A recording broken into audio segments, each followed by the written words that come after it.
welcome to MJJ. So we're here at Croft race circuit. 30th of June. It's still spitting, as you can probably see on the lens. So we've just done testing. So we did 6 20-minute sessions. How did we get on? So my first time here at Croft, it was wet all morning basically. Best time I could get in the morning was about a 1:50. Lap record here in 2014 was a 1:33, so hell off the pace. So luckily it dried out a little bit just after lunch, resulting in ending in a 1:36.5, which about 2 seconds off the lap record, which isn't too bad. So we're hoping to try and get the kids doing the lap of the circuit, which I'm about to do on the bike as well, just to check out the surface in a little bit more detail, see where the curbs are, how big the curbs are, that type of thing. Always good to try and do a track walk if you can. Most circuits normally allow you to do that at night or after the track events have finished. So yeah, we're going to take on the folding bicycle, which tends to come to me to most race circuits. It's just nice and easy. Nice and easy to obviously get around the track, get around the actual paddock, makes things a lot easier. So let's head on the track.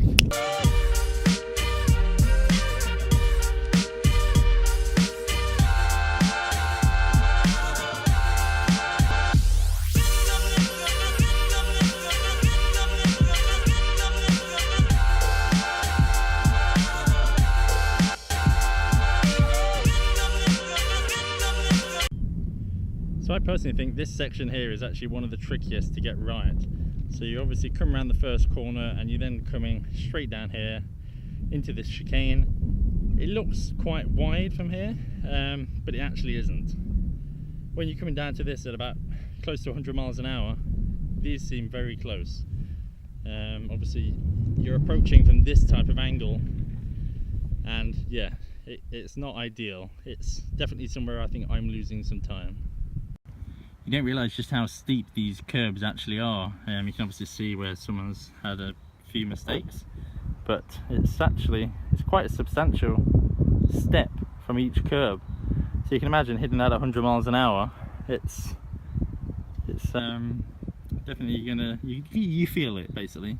In testing you definitely feel it. It's just about taking the right amount of curb. You don't want to take too much because obviously it will technically slow you down if you take too much of it, especially if you hit that thing.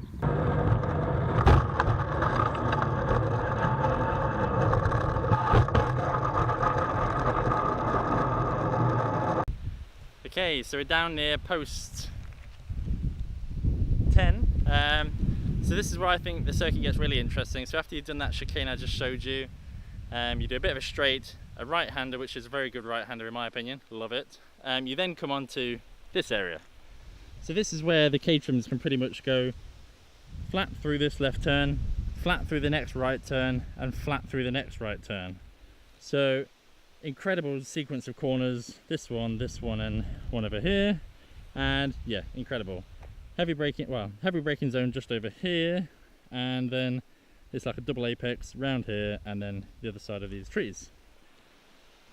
Probably my favourite area of the circuit, this next 3 corners. It's pretty ballsy.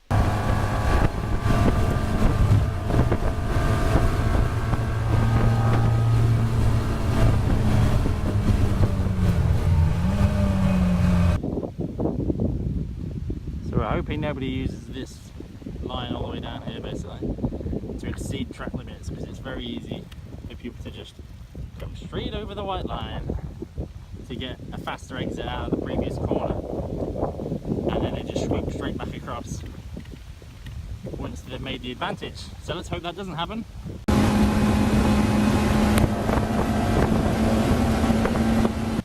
And let's also hope nobody ends up in that cornfield. That would be bad. So those were some of my favourite parts of Croft. I hope you liked them as well. If you've got a favourite corner at Croft that I didn't mention, put it in the comments. Let me know which your favourite corner is at Croft and why. Interested obviously to hear everyone else's feedback, but they're my favourite corners that I showed you, I think.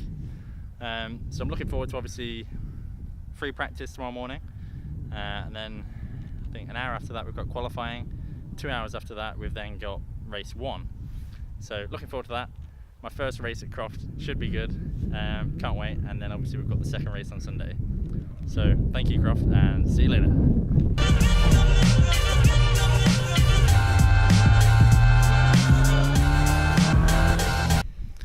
Okay, so Saturday, 1st of July is now finished.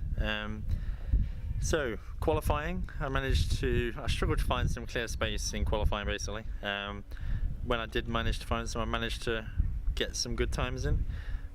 Best I managed to get put me in 7th place on the grid, which is quite a way back. Obviously I was hoping for a little bit better. After that, good first few laps, trying to keep my position, gaining a few little positions. Then with a couple of mechanical failures, unfortunately for Jamie Elwood, and there was a puncture unfortunately for James Russell, which meant he managed to finish the race with only the inside and outside part of his tyre actually still attached to the wheel, which was very impressive, I must say, because the middle bit was completely gone. So very impressive for him. Unfortunately, obviously, he didn't get as good as he would have done if it hadn't happened. I saw it was the last lap. I managed to get up to 4th place last lap, and I was catching Harry Kramer. Couple of corners I was literally pushing him along. When we were coming out of tower, I was right on his bumper pushing him along, and unfortunately I couldn't get past him. Got to the last corner, he went out to the for a wide entry. I thought there was plenty of space, went up the inside on the last corner on the hairpin. The same manoeuvre I did on Adrian Russell about 4 laps before. I managed to make stick by going up the inside. Unfortunately though, this time I must have misjudged it. I put too much braking force on, but not enough early on. So I braked, but then put more brakes on to slow myself down, and locked up. As a result of locking up, I wasn't slowing down as efficiently as I could be, and then by that time Harry Kramer had started turning in, and we made contact basically. He lost a wing, I lost my alignment as a result. I did manage to get in front of him to get 3rd. However, obviously the clerk of the course deemed it that because I'd caused a collision as a result with an out of control car, was my understanding. Because of the lockup, it was deemed that I was not in control, so I was then demoted to 4th. Fair enough, I agree. I did make contact, not intentionally obviously. Harry knows this, I know this, it wasn't intentional. I thought there was a gap. I must have misjudged it, and that I didn't brake efficiently by the look of it. So anyway, we'll hope for better results on the second race, and yeah, can't wait. Okay, so that's Sunday race over. Started 6th on the grid and managed to finish 5th. Not the end of the world, not great. I always aim to try and be top 5 positions, which is good, and I managed to achieve that, so that's good. I'm happy with that.